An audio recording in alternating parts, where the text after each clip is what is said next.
தேவனுக்கு கோடி கோடி ஸ்தோத்திரம். வாழ்வழிக்கும் இயேசு ராஜாவுக்கு வாழ்நாளெல்லாம் ஸ்தோத்திரம். ஜெயம் கொடுக்கும் தேவனுக்கு கோடி கோடி ஸ்தோத்திரம். வாழ்வழிக்கும் இயேசு ராஜாவுக்கு வாழ்நாளெல்லாம் ஸ்தோத்திரம். அல்லேலூயா அல்லேலூயா பாடுவே, ஆனந்த தோணியார் உயர்த்துவேன். அல்லேலூயா அல்லேலூயா பாடுவேன், ஆனந்த தோணியார் உயர்த்துவேன். ஜெயம் கொடுக்கும் தேவனுக்கு கோடி கோடி ஸ்தோத்திரம். வாழ்வழிக்கும் இயேசு ராஜாவுக்கு வாழ்நாளெல்லாம் ஸ்தோத்திரம். நீதியின் கரத்தினார் தாங்கி நடத்துவார். நீதியின் கரத்தினார் தாங்கி நடத்துவார். கர்த்தரே என் பலன், எதற்குமே அஞ்சிடே. கர்த்தரே என் பலன், எதற்குமே அஞ்சிடே.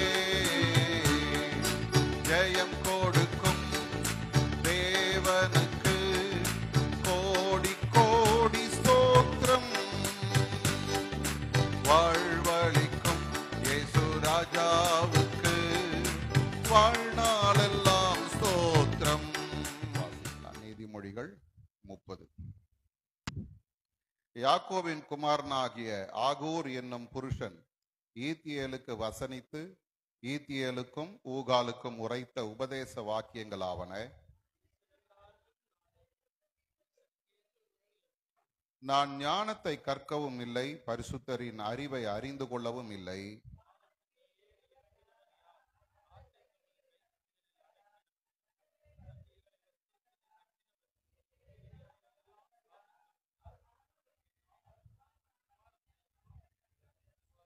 தேவனுடைய வசனமெல்லாம் புடமிடப்பட்டவைகள், தம்மை அண்டிக் கொள்ளுகிறவர்களுக்கு அவர் கேடகமானவர்.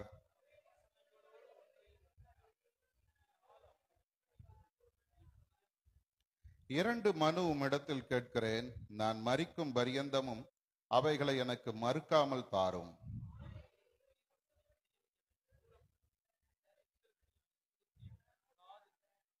நான் பரிபூர்ணம் அடைகிறதினால் மறுதலித்து கர்த்தர் யார் என்று சொல்லாதபடிக்கும், தரித்திரப்படுகிறதினால் திருடி என் தேவனுடைய நாமத்தை வீணிலே வழங்காதபடிக்கும் என் படியை எனக்கு அளந்து என்னை போஷித்தருளோம்.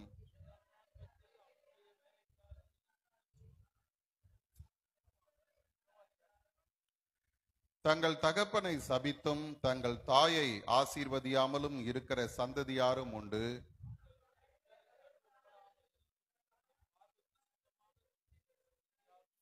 வேறொரு சந்ததியாரும் உண்டு. அவர்கள் கண்கள் எத்தனை மேட்டிமையும் அவர்கள் இமைகள் எத்தனை நெரிப்புமானவைகள்.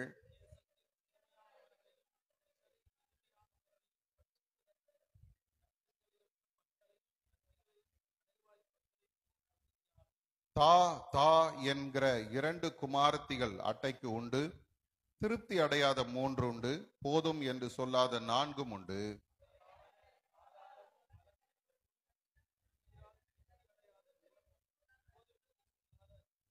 தகப்பனை பரியாசம் பண்ணி தாயின் கட்டளை அசட்டை பண்ணுகிற கண்ணை நதியின் காகங்கள் பிடுங்கும், கழுகின் குஞ்சுகள் தின்னும்.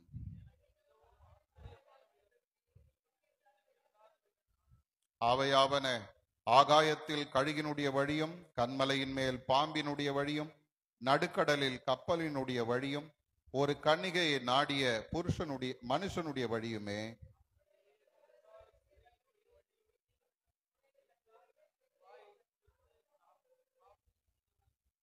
3 நிமித்தம் பூமி சஞ்சலப்படுகிறது, 4ஐயும் அது தாங்க மாட்டாது.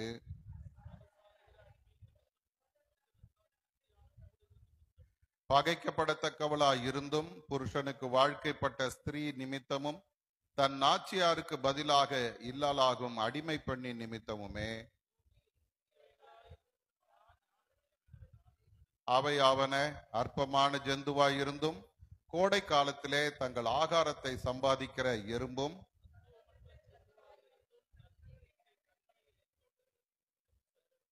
ராஜா இல்லாதிருந்தும் பவுஞ்சு பவுஞ்சாய் புறப்படுகிற வெட்டுக்கிளிகளும்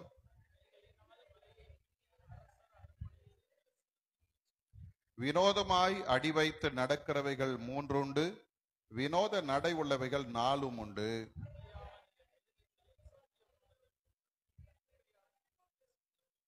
போர்க்குதிரையும் வெள்ளாட்டு கடாவும் ஒருவரும் எதிர்க்கக்கூடாத ராஜாவுமே.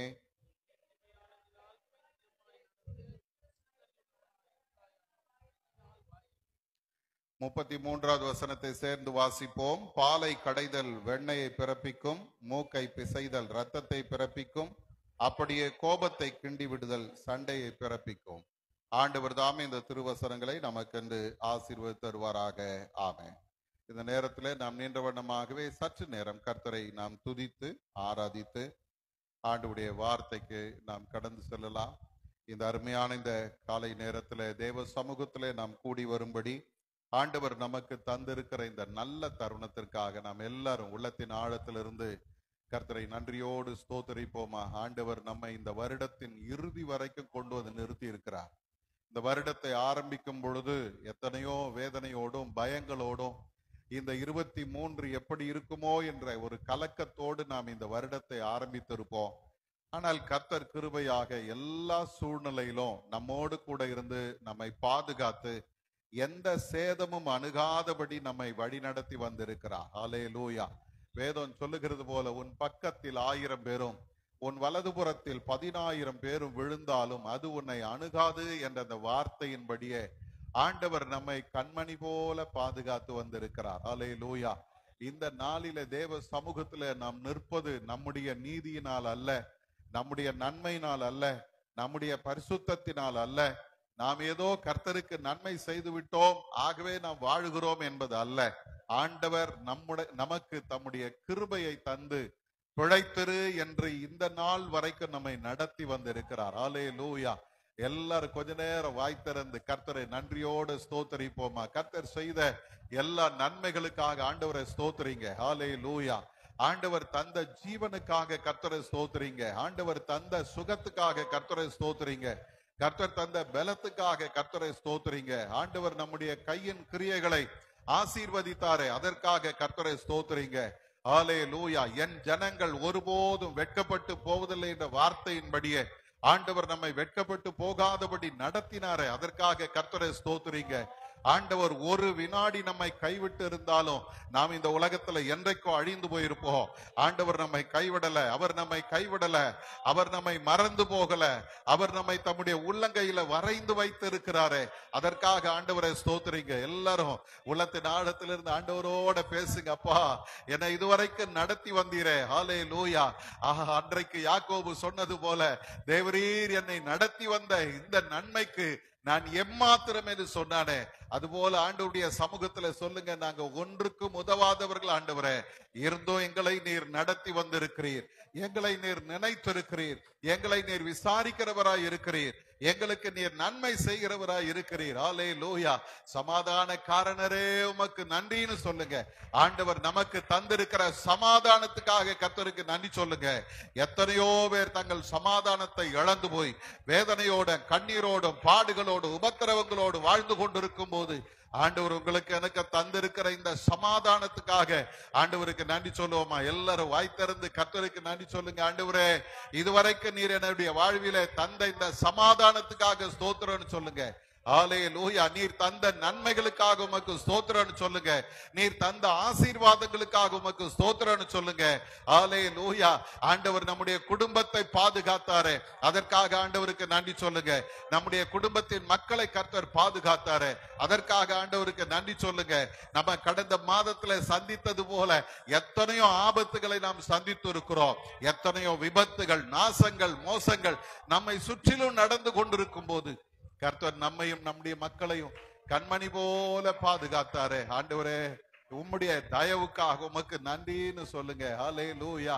கர்த்தர் நம்முடைய பட்சத்திலே இருக்கிறார். அவர் மகா பெரியவர். வேதம் சொல்லுது, வானங்களும் வானாதி வானங்களும் கொள்ளாத மகா பெரிய தேவன். இந்த மத்தியான இந்த காலை நேரத்துல, முன்பகல் நேரத்துல ஆண்டவர் சமூகத்துல நிற்கும் போது நாம் தூசியிலும் தூசியாய் கர்த்தருக்கு முன்பாக இருக்கிறோம். வேதம் சொல்லுகிறது, வானம் அவருடைய சிங்காசனம், பூமி அவருடைய பாதபடி. இந்த பாதபடியில இந்தியா ஏதோ ஒரு மூலையில இருக்குது. அந்த இந்தியாவுல சென்னை ஒரு மூலையில இருக்குது. அதுக்குள்ள நம்ம ஒரு மூலையில இருக்கிறோம். கர்த்தருடைய பார்வையில நாம் ஒன்றுமே இல்லை. ஆனா வேதம் சொல்லுது, கர்த்தர் நம்மை நினைத்து இருக்கிறார். கர்த்தர் நம்மை நினைத்து இருக்கிறார். கர்த்தர் நம்மை தம்முடைய உள்ளங்கையில வரைந்து வைத்திருக்கிறார். நம்முடைய மதில்கள் எப்போது அவருக்கு முன்பாக இருக்கிறார். அவர் ஒவ்வொரு நாளும் நம்மை நினைத்து நம்மை அவர் நடத்தி வந்து இருக்கிறாரே. ஆண்டவரே, உமக்கு நன்றியப்பான்னு சொல்லுங்க. உள்ளத்தை திறந்த ஆண்டவருக்கு நன்றி சொல்லுங்க.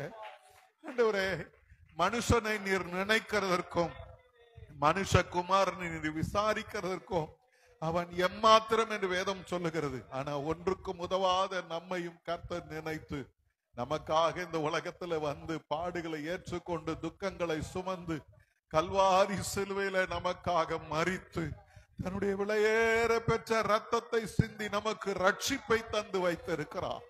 நம்மை அவர் பரிசுத்தப்படுத்தி வைத்திருக்கிறார். என் பிள்ளைகள் என்கிற அதிகாரத்தை கொடுத்து வைத்திருக்கிறார். அவருடைய ராஜாக்களும் ஆசாரியர்களுமாய் கர்த்தர் நம்மை மாற்றி இருக்கிறார்.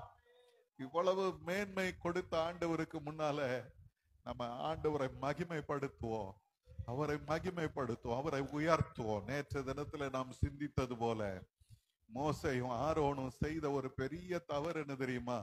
இஸ்ரவேல் ஜனங்களுக்கு முன்பாக கர்த்தரை பரிசுத்தப்படுத்தாமல் அவர் மேல விசுவாசம் இல்லாமல் போனதுனால பேச சொன்ன இடத்துல அடிச்சாங்க. ஆசீர்வாதத்தின் தடை அதுதான். இன்னைக்கு நம்முடைய வாழ்க்கையில் ஆண்டவரே, உம்மை மட்டுமே நான் உயர்த்துவேன் ஆண்டவரே, உம்மை மட்டுமே நான் ஆராதிப்பேன் ஆண்டவரே. எல்லாரும் உள்ளத்தின் ஆழத்திலிருந்து சொல்லுங்க, மனிதனை புகழ மாட்டேன் சுவாமி, மனுஷனை மேன்மைப்படுத்த மாட்டேன் ஆண்டவரே, எந்த சூழ்நிலையிலும் மனிதனுக்கு முக்கியத்துவம் தரமாட்டேன்பா, உம்மையே உயர்த்துவேன் ஆண்டவரே. அன்பின் பரலோக பிதாவே, நாங்கள் உம்மை நன்றியோடு துதிக்கிறோம் அப்பா. எங்களை மறவாத ஒரு ஆண்டவர், எங்களை வெட்கப்படுத்தாத ஒரு ஆண்டவர், எங்களை கரம் பிடித்து நடத்துகிற ஒரு உன்னதமான கர்த்தர் எங்களோடு கூட இருக்கிறீர். அதற்காக உமக்கு ஸ்தோத்திரம். இந்த நேரத்துல நாங்கள் உம்முடைய பாதத்துல வந்திருக்கிறோம். அன்றைக்கு வேதம் சொல்லுகிறது, உம்மிடத்துல வந்த எல்லாரையும் கண்டு மனதுருகி அவர்கள் எல்லாரும் மெய்ப்பனில்லாத ஆடுகளைப் போல இருக்கிறார்கள் என்று கண்டு அவர்களுக்காக நீர் அற்புதம் செய்தீர் என்று வேதம் சொல்லுகிறதப்பா. இந்த காலை நேரத்துல, இந்த நேரத்திலும் நாங்கள் உம்முடைய பாதத்துல வந்து விழுகிறோம். எங்கள் ஒவ்வொருடைய சூழ்நிலை உமக்கு தெரியும். நாங்கள் முகத்தை மட்டும் பார்க்கிற ஆண்டவரை ஆராதிக்கல, இருதயத்தின் ஆழங்களை அறிந்திருக்கிற கர்த்தரை நாங்கள் ஆராதிக்கிறோம்ப்பா. எங்களோடு நீர் பேசும், எங்களோடு கூட நீர் இடைபட வேணும் ஆண்டவரே. எல்லா தடைகளை மாற்றுங்க, கிருபைகளை தாங்க.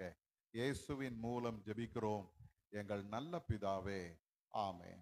இந்த நேரத்தில் நாம் தியானிக்க தெரிந்து கொண்ட வேத பகுதி சங்கீதங்களின் புஸ்தகம் 57ஆம் சங்கீதம். நம்ம எல்லாரும் சேர்ந்து முறையாக வாசிக்கலாம். சேர்ந்து வாசிக்கலாம். 57ஆம் சங்கீதம்.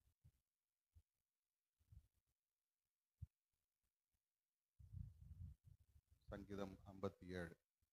எனக்கு இறங்கும் தேவனே, எனக்கு இறங்கும். உம்மை என் ஆத்துமா அண்டிக் கொண்டிருக்கிறது. விக்கினங்கள் கடந்து போகும் மட்டும் உமது செட்டைகளின் நிழலிலே வந்து அடைவேன். எனக்காக யாவையும் செய்து முடிக்க போகிற தேவனாகிய உன்னதமான தேவனை நோக்கி கூப்பிடுவேன். என்னை விழுங்க பார்க்கிறவன் என்னை நிந்திக்கையில் அவர் பரலோகத்திலிருந்து ஒத்தாசை அனுப்பி என்னை ரட்சிப்பார். தேவன் தமது கிருபையையும் தமது சத்தியத்தையும் அனுப்புவார்.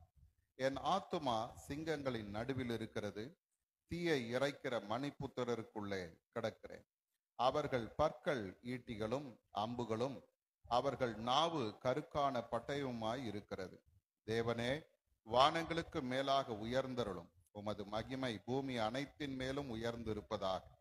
என் கால்களுக்கு கண்ணியை வைத்திருக்கிறார்கள். என் ஆத்துமா தொய்ந்து போயிற்று. எனக்கு முன்பாக குழியை வெட்டி அதன் நடுவிலே விழுந்தார்கள். என் இருதயம் ஆயத்தமாய் இருக்கிறது. தேவனே, என் இருதயம் ஆயத்தமாய் இருக்கிறது. நான் பாடி கீர்த்தனம் பண்ணுவேன். என் மகிமையே விழி, வீணையே சுரமண்டலமே விழியுங்கள். அதிகாலையில் விழித்துக் கொள்வேன். ஆண்டவரே, ஜனங்களுக்குள்ளே உம்மை துதிப்பேன். ஜாதிகளுக்குள்ளே உம்மை கீர்த்தனம் பண்ணுவேன். உமது கிருபை வான பரியந்தமும் உமது சத்தியம் மேக மண்டலங்கள் பரியந்தமும் எட்டுகிறது. தேவனே, வானங்களுக்கு மேலாக உயர்ந்தருளும். உமது மகிமை பூமி அனைத்தின் மேலும் உயர்ந்திருப்பதாக. ஆமென். இந்த அருமையான நேரத்திலும் சற்று நேரம் நான் கர்த்தருடைய வார்த்தையை சிந்திக்க இருக்கிறோம். நம்மத்தில் அருமையான போதகர் அறிவழகன் அவர்கள் வந்திருக்கிறாங்க. அவங்க SBOS ஸ்கூல்ல அவங்க டீச்சரா இருக்கிறாங்க. அதே நேரம் அவர்கள் திருச்சபை வைத்து நடத்தி கொண்டிருக்கிறார். கர்த்தருடைய வல்லமையும் வரங்களையும் பெற்ற தேவதாசன். கர்த்தர் நல்லவர், அவர் கிருபை என்றும் உள்ளது. அல்லேலூயா. அவர் நம்மை நினைத்திருக்கிறார். நிச்சயம் அவர் நம்மை ஆசீர்வதிப்பார். அல்லேலூயா. தேவனுக்கு மகிமை உண்டாவதாக. இந்த நாளிலும் என்னை அழைத்த போதகருக்கும் திருச்சபை மக்கள் உங்கள் யாவருக்கும் என் இருதயத்தின் ஆழத்திலிருந்து நான் நன்றிகளை தெரிவித்துக் கொள்கிறேன். நாம் வாசித்த வேத பகுதியினுடைய சங்கீத புஸ்தகம் 57வது சங்கீதத்தினுடைய 2வது வசனத்துக்கு நேராக நம்முடைய கவனத்தை நாம் திருப்புவோமாக. சங்கீதம் 57வது சங்கீதம் 2வது வசனம் இப்படி சொல்லுகிறது: எனக்காக யாவையும் செய்து முடிக்க போகிற உன்னதமான தேவனை நோக்கி நான் கூப்பிடுவேன். கர்த்தருக்கு ஸ்தோத்திரம். கடந்த நாட்களிலே ஒருவர் எனக்கு ஒரு வீடியோவை அனுப்பியிருந்தார். அதிலே ஆண்டவர் கன்னி ராசியில் பிறந்தவர், மேஷ நட்சத்திரத்தில் பிரவேசித்தவர், ரிஷப ராசியில் உள்ளவர்களுக்கு துணை செய்கிறவர், இப்பொழுது அவர் குருவாக 8ஆம் இடத்துக்கு போக போகிறார். ஆகவே இந்த 24ஆம் வருடம் அவரை நம்புகிற ஒரு சிலருக்கு இவைகள் எல்லாம் நடக்கும். அவரை நம்பாத ஒரு சிலருக்கு, அவரை ஏற்காத ஒரு சிலருக்கு, இந்த ராசிக்காரர்களுக்கெல்லாம் இதையெல்லாம் நடக்கும் என்று சொன்னார். அந்த வீடியோவில் இருக்கிற நபரை நான் நன்கு அறிவேன். அவர் ரட்சிக்கப்பட்ட ஒரு நிலவரத்தில் இருந்தாலும் அவருடைய தொழில் புத்தியின் அடிப்படையிலே ராசி நட்சத்திரங்களை வைத்து அவர் இப்பொழுது பரவலாக 24ஆம் வருடம் தேசத்தில் உலகத்தில் நடக்க போகிற காரியங்களை குறித்து அவர் அலசி ஆராய்கிற அந்த வீடியோவை கவனிக்க நேர்ந்தது.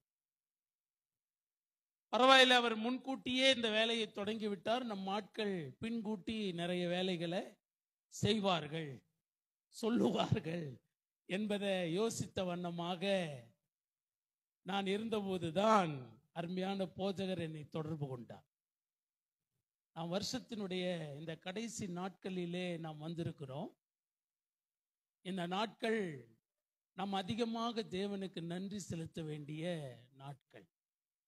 உண்மையாகவே சொல்ல போனால் நம்முடைய ஞானத்தினாலேயோ திறமையினாலேயோ அல்லது என்னுடைய ஜாக்கிரதை உணர்வினாலேயோ அல்லது பல மருத்துவர்கள் எனக்கு தெரியும் என்பதினாலேயோ பல மருத்துவங்கள் நமக்கு தெரியும் என்பதினாலேயோ நம்மை காப்பாற்ற நிறைய மருத்துவமனைகள் இன்றைக்கு அறிவியல் சார்ந்த மருத்துவ முறைகள் இருக்கிறது என்பதினாலேயோ நாம் பிழைத்திருக்கவில்லை. நாம் இன்றைக்கு உயிரோடு இருப்பது 100க்கு 100 நம்மை ரட்சித்த ஆண்டவருடைய கிருபையினாலே. இதை நீங்க எல்லாரும் ஒத்துக்கொள்ளுவீர்கள் என்பதை நான் மனசார நம்புறேன். நாம் மாத்திரமல்ல, இந்த பூமியில் இருக்கிற சகல ஜீவராசியும் அவரை நம்பித்தான் இருக்கிறது. அவருடைய கிருபையில் தான் நிலைத்திருக்கிறது. கர்த்தர் இந்த பூமியை கூட அவர்தான் நிலைக்க பண்ணி இருக்கிறார். இந்த மண்ணிலே நீங்களும் நானும் வாழ்வது அவருடைய பரிசுத்த சித்தமா இருக்கிறது, பரிசுத்த எண்ணமா இருக்கிறது. கர்த்தருக்கு ஸ்தோத்திரம். இப்படிப்பட்ட வாழ்க்கையிலே இந்த 23வது வருடம் 364வது நாள், இந்த மாதத்தினுடைய 30வது நாள், கர்த்தர் என்ன ஜீவனோடு சுகத்தோடு காப்பாற்றி வைத்திருப்பது ஏதோ நான் பாக்கியவான் என்பதினாலேயோ, நான் யோக்கியவான் என்பதினாலேயோ, நான் எல்லாரை காட்டிலும் ஒரு பரிசுத்தவான் என்பதினாலேயோ அல்ல. எனக்காக தன்னையே ஜீவபலியாக தந்த அவரை நான் ஏற்றுக்கொண்டு அவர் மீது வைத்த விசுவாசத்தை அவர் கனப்படுத்த விரும்பினதினாலே இன்றைக்கு உங்களை என்னையும் ஆண்டவர் ஜீவனோடு காப்பாற்றி வைத்திருக்கிறார். ஆமீன் சொல்றவங்க கரங்களை உயர்த்தி தேவனை மகிமைப்படுத்துவோம். தேவன் நல்லவர், கர்த்தர் நல்லவர். ஒரு மனுஷனுடைய வாழ்க்கையில இன்னைக்கு நிறைய பேர் நிறைய விஷயங்களை பேசி கொண்டிருக்கிறாங்க. சயின்டிஸ்ட் ஒரு பக்கம் பேசிக்கிட்டு இருக்காங்க, காரியங்கள் எப்படியெல்லாம் மாறிக்கொண்டிருக்கிறது, இருக்கிற கடல்களுக்கு நடுவே எப்படி ஒரு பெரிய சமுத்திரம் இப்பொழுது உண்டாக போகிறது, அதனால வரக்கூடிய அழிவுகள் எப்படி ஜனங்களை சந்திக்க போகிறது, வானமண்டலத்தில் நடக்கிற காரியங்கள், இந்த நில உலகத்தில் நடந்து கொண்டிருக்கிற காரியங்கள், இவைகளை எல்லாம் விஞ்ஞான அடிப்படையிலே நிரூபிக்கப்பட்ட உண்மைகளாக அறிவியல் அறிஞர்கள் ஒரு பக்கம் பேசிக் கொண்டிருக்கிறார். இன்னொரு பக்கம் தங்களுக்கு தெரிந்தவைகளை எல்லாம் சிலர் பேசிக் கொண்டிருக்கிறார்கள். காரியங்கள் எப்படிப்பட்டவைகளாயிருந்தாலும் தேவனை நம்புகிற தேவனுடைய பிள்ளைகளுக்கு ஒன்று மாத்திரம் தெரியும். ஆண்டு மாறும், புதிய ஆண்டு வரும், பழைய ஆண்டு போகும்.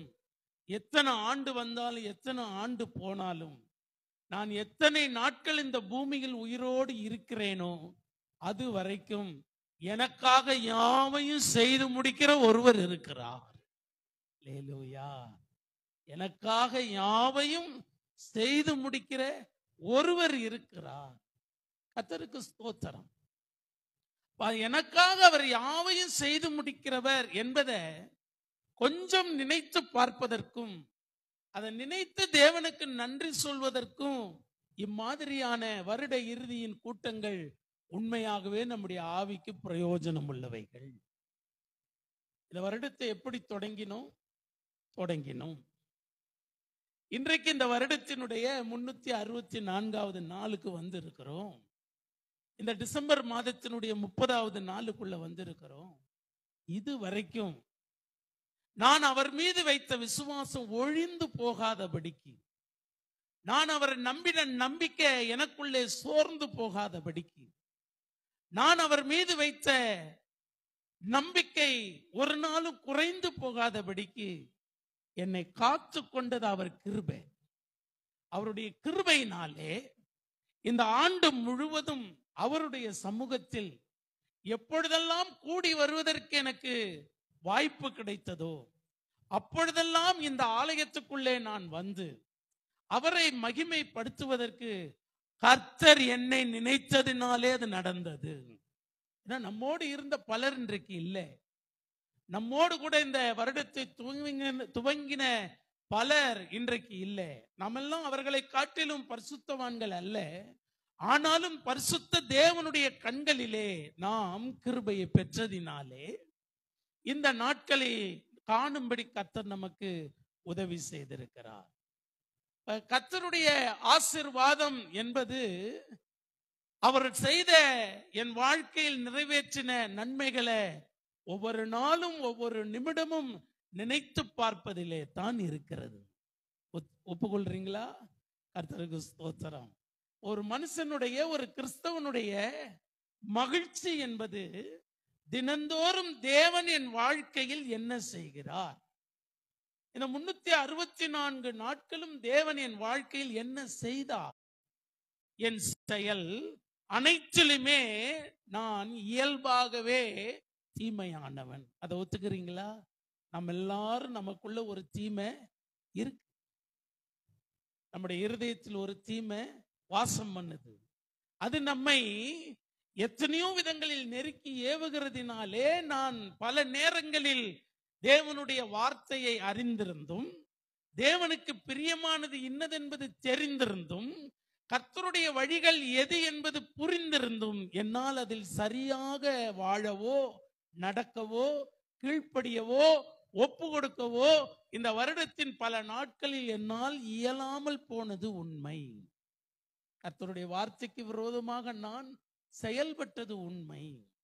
கர்த்தருடைய வழிகளுக்கு விரோதமாக நான் எனக்கென்று ஒரு பாதை அமைத்துக் கொண்டது உண்மை. ஆனா இவைகள் எல்லாவற்றின் நடுவிலும் எனக்காக செய்ய வேண்டிய ஒவ்வொரு செயலையும் ஆண்டவர் நேர்த்தியாய் அதினதின் காலத்தில் செய்ததினாலே இந்த 364வது நாளையும் என் வாழ்க்கையில நான் பார்த்திருக்கிறேன். அல்லேலூயா.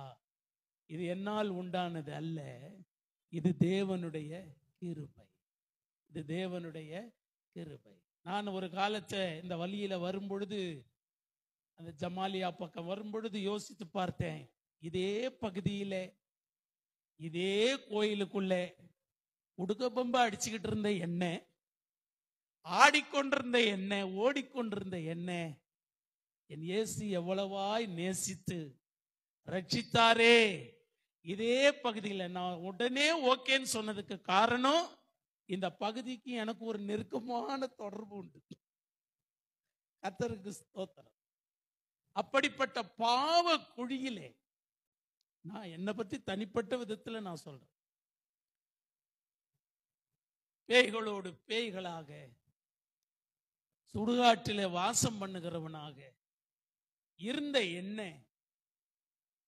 இந்த பகுதியில் நிறைய பேருக்கு தெரியும் என்னை பற்றி. சாக வேண்டிய என்ன இயேசு இந்த 23வது வருஷம் வரைக்கும் உயிரோடு வைத்திருக்கிறார். கர்த்தருக்கு ஸ்தோத்திரம். உயிரோடு வைத்திருக்க. நான் வரும்பொழுதே நன்றி சொல்லி கொண்டு வந்தேன். இந்த பகுதியில இந்த தெருவுல எல்லாம் நான் எப்படியெல்லாம் நடந்து போயிருக்கிறேன், எப்படியெல்லாம் கெட்டப்ல நடந்து போயிருக்கிறேன், எத்தனை பேரை கெட்டப்ப மாற்றி நடக்க வச்சிருக்கிறேன். ஆனா இதே பகுதியில் இன்றைக்கு நான் இந்த வேத புஸ்தகத்தை எடுத்துக்கொண்டு கர்த்தருடைய வார்த்தையை சொல்லுவதற்கு போகிறேன். தேவனுக்கு மகிமை மகிமைன்னு சொல்லிக்கொண்டே வந்தேன். கர்த்தர் நல்லவர், அவர் கிருபை என்றும் உள்ளது. அல்லேலூயா. கர்த்தருக்கு ஸ்தோத்திரம். ஒரு கிறிஸ்தவனுடைய வாழ்க்கையில மிகப்பெரிய சந்தோஷம் என்ன தெரியுமா? என் வாழ்க்கையில் தேவன் எப்படியெல்லாம் செயல்படுகிறார், இன்றைக்கு இந்த 24 மணி நேரத்தில் என் ஆண்டவர் என் வாழ்க்கையில் எப்படியெல்லாம் இடைபடுகிறார், அவர் என்னவெல்லாம் எனக்காக செய்து கொண்டிருக்கிறார், என் வாழ்க்கையில் அவருடைய செயல்கள் எப்படியெல்லாம் அமைந்திருக்கிறது என்பதை உணர்ந்து உணர்ந்து ருசிப்பதிலே தான் ஒரு கிறிஸ்தவனுடைய மகிழ்ச்சியான வாழ்க்கை இருக்குது. பக்கத்தில் கைப்பிடிச்சு சொல்லுங்க, உங்க வாழ்க்கையில ஆண்டவர் எப்படி செயல்படுகிறார் என்பதை உணர்ந்து அறிந்து சந்தோஷப்பட்டு வாழ்வதிலே தான் உங்களுடைய மகிழ்ச்சி இருக்கிறது. இப்ப நான் ஆண்டவர் என் வாழ்க்கையில் எப்படி செயல்படுகிறார் என்பதை நான் அறிந்து கொள்ளணும்னா, நான் என் வாழ்க்கையில் தேவன் என்னென்ன செய்து கொண்டிருக்கிறார் என்பதை உற்று கவனிக்கிற ஆளாக இருக்கணும். கர்த்தருக்கு ஸ்தோத்திரம். எல்லாரும் ஒரே ஸ்கூல்ல படிக்கிறான், ஒரே வகுப்புல படிக்கிறான், எல்லாரும் பாடத்தை கவனிக்கிறான். ஆனா அவனவனுக்கு மதிப்பெண் வரும் பொழுது என்ன பண்ணுது? மாறுது. ஏன் இந்த மார்க் மாறுது தெரியுமா? எல்லாரும் ஒரே பாடத்தை தான் படிச்சாங்க, ஒரே புத்தகத்துல தான் படிக்கிறாங்க. ஆனா யார் இந்த பாடத்தை அதிகமாய் உற்று கவனித்தார்களோ அவர்கள் அதிகமான மதிப்பெண்ணை பெறுகிறார். அதே போல என் வாழ்க்கையில் ஆண்டவர் செய்கிற செயல்களை ஒவ்வொரு நிமிஷமும் அவர் செய்கிற செயலை நான் உற்று கவனிக்கும் போது அந்த மனுஷனுக்குள்ளே ஆனந்தம் பேரானந்தமாக மாறுகிறது. ஒவ்வொரு நிமிஷமும் அவன் மகிழ்ச்சியின் மேல் மகிழ்ச்சி அடைகிறான். இப்போ வரப்போகிற இந்த புதிய வருஷம் எனக்கு எப்படி இருக்கும், எப்படி இருக்குமோ அப்படித்தான் இருக்கும். அது எப்படி பிறக்குமோ அப்படித்தான் பிறக்கும். இன்றைக்கு ஒரு 2 நாள் கழித்து 2024 நாள் வரும், வருடம் வரும். 366 நாள் கழித்து 2025 வரும். எத்தனை வருடம் வருகிறது, நான் எத்தனை வருடம் வாழ்ந்தேன் என்பது கணக்கல்ல. இத்தனை வருடமும் கர்த்தர் என் வாழ்க்கையில் என்ன செய்தார், எப்படி செய்தார், ஆராய்ந்து முடியாத அதிசயங்களையும் எண்ணி முடியாத அற்புதங்களையும் என் வாழ்க்கையில் அவர் எப்படி செய்து கொண்டிருக்கிறார் என்பதை அறிந்து அறிந்து தினந்தோறும் புரிந்து புரிந்து உணர்ந்து உணர்ந்து யார் தங்கள் வாழ்க்கையை தேவனுக்கு ஒப்பு கொடுத்து வாழுகிறார்களோ அவர்கள் மாத்திரம்தான் பூமியிலே சமாதானத்தோடு மகிழ்ச்சியோடு வாழ முடியும். கர்த்தர் எனக்கு இந்த வருடம் என்னென்ன ஆசீர்வாதங்களை தருவார் என்பது அல்ல, இதை காட்டிலும் எது இருந்தாலும் இல்லாமற் போனாலும் நானும் தேவனும் ஒன்றாயிருக்கிறோம், நானும் அவரும் ஒன்றாயிருக்கிறோம், எனக்கும் அவருக்கும் இடையிலே ஒரு சமாதானம் இருக்கிறது. நான் அவரோடு பழகுகிறேன், அவர் என்னோடு பழகுகிறார். வேதத்தில் பிள்ளைகளை தேவன் சந்தித்தது போல இந்த நாட்களிலும் கர்த்தர் என்ன சந்தித்து திருப்திப்படுத்தி சமாதானத்தினாலே இந்த வருடம் முழுவதும் என்னை நடத்தினார் என்பதே நாம் சொல்லுகிற உண்மையான சாட்சி. அல்லேலூயா, கர்த்தருக்கு ஸ்தோத்திரம். என் வாழ்க்கையிலே கர்த்தர் இந்த வருடம் முழுவதும் என்னென்ன செய்தார், எப்படி செய்தார் என்று ஆண்டவருடைய விவரிக்கப்பட முடியாத செயல்களை உணர்வதிலே தான், உற்று கவனிப்பதிலே தான் என் வாழ்க்கையின் மிகப்பெரிய சந்தோஷம் இருக்கிறது. இதை நீங்க தினந்தோறும் புரிந்து கொள்ள ஆரம்பித்தால் என் வாழ்க்கையில் இந்த 24 மணி நேரத்தில் என் ஆண்டவர் எனக்காக செய்த காரியங்கள் என்ன. பொதுவாக உலகத்தில் சொல்லுகிற வழக்கம் இருக்கிறது, இந்த ஒரு நாளிலே நான் என்னென்ன செய்தேன் என்பதை படுக்கைக்கு போவதற்கு முன்பதாக ஒரு டைரியில எழுதி வைத்து அதை எழுதி பார்க்கிற பழக்கம் இன்றைக்கு அநேகரிடத்தில் இருக்கிறது. நீங்களும் நானும் கொஞ்சம் மாற்றிக்கொண்டு இந்த 24 மணி நேரத்தில் தேவன் என்னை எப்படி நடத்தினார், என்னென்ன நன்மைகளை என் வாழ்க்கையில செய்தார், யார் யாரை பார்க்க வைத்தார், என் வாழ்க்கையில் நடக்கிற நன்மைக்கும் இயேசு காரணம், என் வாழ்க்கையில் நடக்கிற தீமைக்கும் இயேசுதான் காரணம்.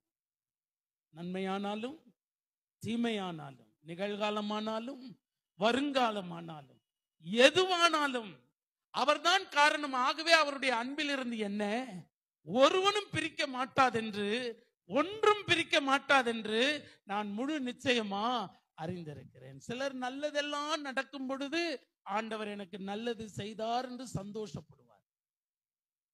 அவர்களுக்கு பிரியமில்லாத செயல்கள் நடக்கும் பொழுது பிசாசு என்ன சோதிக்கிறான். ஆனா எல்லாவற்றிலும் கர்த்தரை மகிமைப்படுத்த மாத்திரம்தான் நீங்களும் நானும் அழைக்கப்பட்டிருக்கிறோம், தெரிந்து கொள்ளப்பட்டிருக்கிறோம். இந்த சங்கீதத்தை பாடும் பொழுது தாவீது ஒரு ஆபத்தான நிலைமையில் இருக்கிறான். சவுலினாலே தாவீதுக்கு அவருடைய உயிருக்கு ஒரு பெரிய ஆபத்தான சூழ்நிலை இருந்ததை நாம பார்க்கிறோம். 1 சாமுவேலின் புத்தகம் 24ஆம் அதிகாரம் முதல் 2 வசனங்களின் அடிப்படையிலே தான் இந்த 57ஆம் சங்கீதம் எழுதப்படுகிறது. அந்த சூழலில் தான் தாவீது இந்த 57வது சங்கீதத்தை பாடுகிறார். என்ன பாடுகிறார்? என்னை நீர் ராஜாவாக ஆக்கியிருக்கிறீர், எனக்கு ஒரு பரிபாலனத்தை செய்திருக்கிறீர், என்னை சுற்றி எனக்கு உதவி செய்யக்கூடிய பல ஆட்களை எழுப்பி இருக்கிறீர், எனக்கு உதவி செய்வதற்கு சேனை தலைவர்கள் இருக்கிறார்கள், எனக்கு உதவி செய்வதற்கு சேனைகளில் திறமையான ஒரு மனிதர்களை எல்லாம் ஆண்டவரே நீர் எனக்கு தந்திருக்கிறீர். ஆனா நான் என்னையும் நம்பவில்லை, இந்த சேனையையும் நம்பவில்லை, என்னை சுற்றி இருக்கிற பரிவாரங்களையும் நம்பவில்லை. எனக்கு ஒரு ஆபத்து இப்பொழுது சூழ்ந்து இருக்கிறது, அது நீர் தெரிந்து கொண்ட சவுலினாலே என்னை தேடி வந்து கொண்டிருக்கிறது. இதிலே நான் விழுந்து போகாதபடி, அழிந்து போகாதபடி, நான் இதிலே மடங்கடிக்கப்படாதபடி எனக்கு திறமை இருந்தாலும், எனக்கு ஞானம் இருந்தாலும், எனக்கு அறிவு இருந்தாலும், எனக்கு சமயோஜித புத்தி இருந்தாலும், இதை எப்படி சமாளிக்க வேண்டும் என்பது எனக்கு தெரிந்திருந்தாலும், என் மீது எனக்கு நம்பிக்கை இருந்தாலும், என் கை வல்லமையில எனக்கு சந்தேகம் இல்லாதிருந்தாலும், என்னை சுற்றி இருக்கிற வீரர்கள் எனக்காக உயிரையும் கொடுப்பார்கள் என்பதிலே எனக்கு தெளிவு இருந்தாலும், கர்த்தாவே, நான் ஒன்றை மாத்திரம் நம்புகிறேன், நீர் எனக்காக யாவையும் செய்து முடிப்பவர். நீர் எனக்காக யாவையும் செய்து முடிப்பவர். ஆகவே நான் அவர்களை நோக்கி பார்த்து கட்டளை கொடுக்க போகிறதில்லை, அவர்களுக்கு ஆலோசனை சொல்ல போவதில்லை, நான் ஒரு திட்டத்தை தீட்டப் போவதில்லை. இந்த காரியத்தை உம்முடைய பாதத்தில் கொண்டு வருகிறேன். நீர் எனக்காக யாவையும் செய்து முடிக்கிறவர். தாவீது தன் வாழ்க்கையிலே அதிகமாக கடவுளுடைய செயலை, கடவுள் தனக்காக செயல்படுகிறத அதிகமாக உணர்ந்தவர். இந்த 364வது நாட்களிலும், இந்த மாதத்தினுடைய 30வது நாளிலும் நமக்கும் இப்படிப்பட்ட ஒரு கிருபையை கர்த்தர் தர வேண்டும். ஆண்டவரே, எனக்காக நீர் யாவையும் செய்து முடிக்க போகிறவர். ஆகவே இந்த 23வது வருஷம் மாத்திரமல்ல, 24வது வருஷம் மாத்திரமல்ல, என் நாசியிலே சுவாசம் இருக்கும் மட்டும் நான் உம்மையே நோக்கி கூப்பிடுவேன். நான் உம்மையே நோக்கி கூப்பிடுவேன். எங்கள் பிதாக்கள் உம்மை நோக்கி கூப்பிட்டு தப்பினார்கள். நீர் அவர்களை காப்பாற்றினீர். நீர் அவர்களுக்கு இறங்கினீர். நீர் இறங்கினபடியினாலே எங்கள் பிதாக்கள் அவர்கள் சத்துருக்களுக்கு முன்பாக வெட்கப்பட்டு போகாதிருந்தார்கள். நமக்கு இந்த நாட்களில் மாத்திரமல்ல, வரப்போகிற புது வருடத்திலும் நமக்கு ஒரு தெளிவு வேண்டும். எல்லா நாளிலும் எனக்காக செயல்படுகிறவர் தேவன் ஒருவரே. நமக்காக ஜீவன் தந்தவர் அவர் மாத்திரமே. அவர்தான் என்ன அவருடைய பாதையிலே நடத்துகிறார். அவர்தான் என்ன அவருடைய ஆளுகைக்குள்ளே வைத்துக் கொள்ளுகிறார்.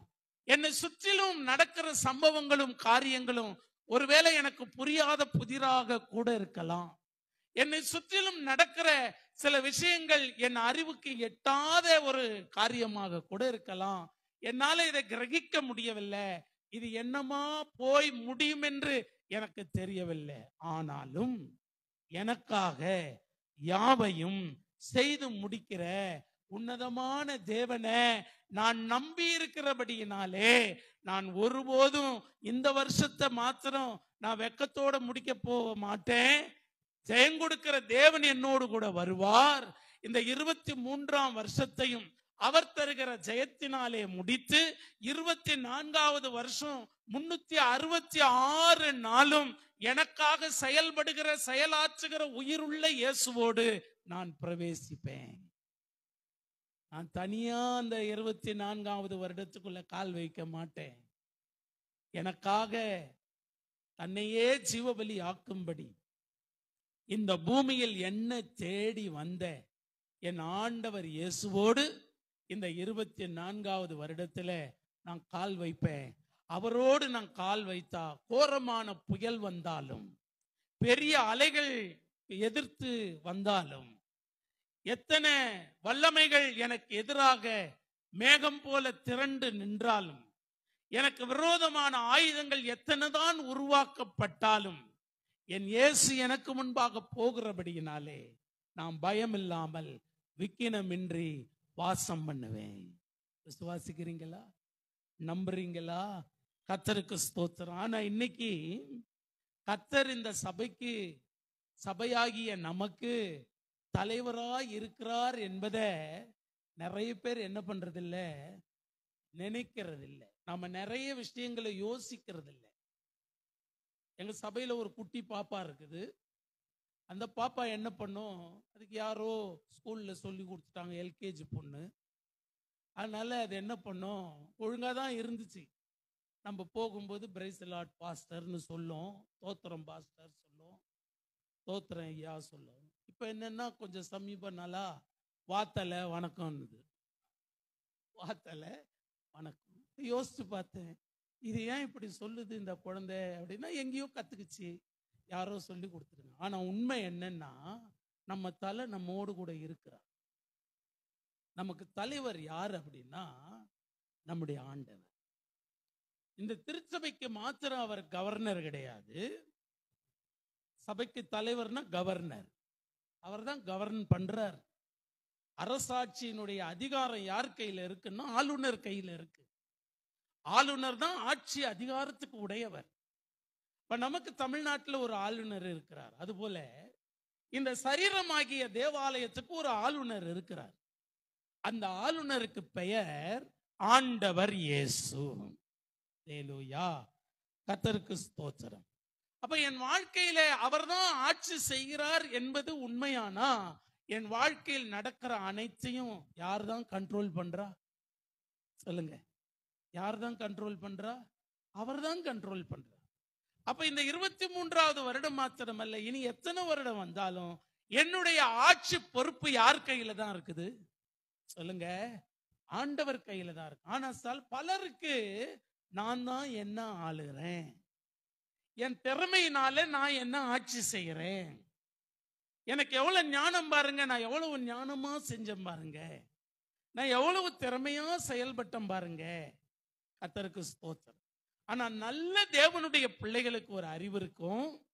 நல்ல தேவனுடைய பிள்ளைகள் சொல்லுகிறதை நீங்க கேட்டிருக்கலாம். என்ன செய்யறதுன்னு எனக்கு தெரியல, நான் உட்கார்ந்து இருந்தேன், கர்த்தர் அந்த நேரத்தில் எனக்கு ஒரு ஞானம் கொடுத்தாரு, அந்த ஞானத்தின்படி செயல்பட்டேன், என் காரியம் ஜெயமாக முடிந்தது. ஆமாவா இல்லையா? கர்த்தருக்கு ஸ்தோத்திரம், கர்த்தருக்கு ஸ்தோத்திரம். இதே பகுதியிலே 2005வது வருஷம் ஒரு சகோதரிய மரித்து போகிற கோமா ஸ்டேஜில் அண்ணா நகர் ஸ்ரீதேவி மருத்துவமனையில் இருந்து ஆம்புலன்ஸ்ல ஏற்றுக்கொண்டு என்ன செய்வதென்று தெரியாம, ஏற்கனவே அந்த சகோதரி கணவனை இழந்த ஒரு சகோதரி, 2 பிள்ளைகள், அவங்கள ஆம்புலன்ஸ்ல வைத்துக்கொண்டு, கர்த்தாவே என்ன செய்யறதுன்னு தெரியலையே, இக்கட்டுல உதவி செய்யும், மனுஷனுடைய உதவி விருதா, இந்த சகோதரி உமக்காகவும் உம் நாமத்தின் மகிமைக்காகவும் இந்த 2 பிள்ளைகளுக்காகவும் ஜீவனோடு இருக்க வேணும் ஆண்டவரேன்னு சொன்னது நிமித்தம் அந்த ஆம்புலன்ஸ்ல கண்ணீரோடு ஜெபித்து கொண்டு போனேன். நான் ஒருவன் மாத்திரம் உள்ள இருந்தேன். கர்த்தர் ஒரு ஆலோசனையை தந்தார். அந்த ஆலோசனையின்படி இந்த பகுதியில் இருக்கிற ஒரு மருத்துவமனைக்கு கொண்டு போய், கர்த்தர் தந்த ஆலோசனையின்படி குறிப்பிட்ட அந்த மருத்துவர் இடத்துல கோமா ஸ்டேஜிலே பிபி பல்ஸ் இறங்கின சூழ்நிலையிலே அந்த சகோதரி அவர் கையில கொடுத்தோம். இன்றைக்கும் அந்த சகோதரி ஜீவனோடு இருக்கிறார். அவர்களை கேட்டா சொல்லுவாங்க, கர்த்தர் என் வாழ்க்கையில பாராட்டின கிருபை பெரியது. ஹல்லேலூயா, கர்த்தருக்கு ஸ்தோத்திரம். நாம் நினைத்துக் கொள்ளுகிற நம்முடைய திறமை, நம்முடைய ஞானம், நம்மால எதையும் சாதிக்க முடியும் என்றெல்லாம் நினைத்து இந்த வருஷத்துல நிறைய செயல்களை நாம செய்தோம். தேவன் சொன்ன வழிகளை விட்டு மீறி சில இடங்கள்ல நாமே சுயமாக செயல்பட்டோம். நம் சொந்த புத்தியில செயல்பட்டோம், சொந்த ஞானத்துல செயல்பட்டோம். கர்த்தருக்கு ஸ்தோத்திரம். அதை செயல்பட்டதனுடைய முடிவு என்ன என்று நமக்கு நன்றாக தெரியும். யாராவது ஒருவர் அப்படி நான் செயல்பட்டு என் சொந்த புத்தியை சார்ந்து கர்த்தர் சொன்ன வழிகளை விட்டு இப்படி போனா ஜெயம் வரும் என்று சொல்லி நான் போய் ஜெயத்தை கண்டடைஞ்சேன்னு சொல்றவங்க ஒருத்தர் இருக்க முடியாது. கர்த்தருக்கு ஸ்தோத்திரம். நான் கூட சொந்த புத்தியில செயல்பட்டேன். 2020வது வருஷம் ஆண்டவர் போகாதேன்னு சொன்னாரு, தடுத்தாரு, மீறி போனேன். போனதுல எனக்கு கொரோனா வந்தது. நான் நல்லது தானே செய்யறேன், சமூக சேவை தானே செய்யறேன். ஒருவேளை இந்த சமூக சேவையை தடுப்பதற்காக பிசாசு நம்ம கூட பேசுறானோன்னு நினைச்சு மீறி போனேன். அதற்கு பிற்பாடு ஆண்டவர் சொன்ன ஆலோசனைகளை புறக்கணித்து சொந்த முயற்சியில நிறைய இடங்களுக்கு போனேன். கடைசியில என் நிலைமை என்ன ஆச்சு தெரியுங்களா? 32க்கு ஆக்சிஜன் லெவல் இறங்கி வந்துருச்சு. பல்ஸ் டவுன் ஆகிக்கிட்டு இருக்கு. என்னை கொண்டு போய் ஆட்டோல போட்டு ஓமந்தூரார் மருத்துவமனைக்கு கொண்டு போய் போடும்போது அந்த மருத்துவர்கள் சொன்னாங்க, ஹோப்லெஸ் கேஸ், இது கொண்டு போயிடுங்க. ஆண்டவரை பார்த்து சொன்னேன், கர்த்தாவே, நான் சாக பயப்படல, ஆனா உன் வார்த்தையை மீறினதுனால சாக போறேன் என்பதை குறித்து நான் பயப்படுறேன்.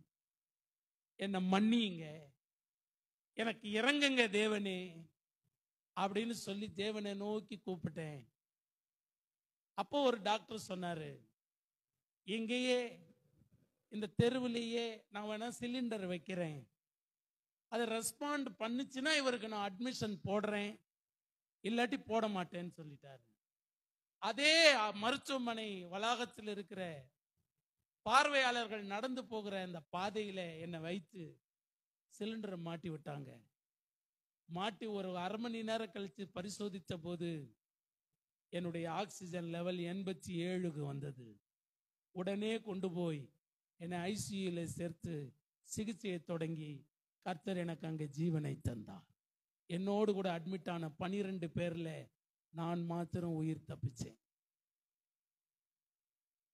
ஒவ்வொரு நாளும் கர்த்தர் நமக்காக செயல்படுகிறார்.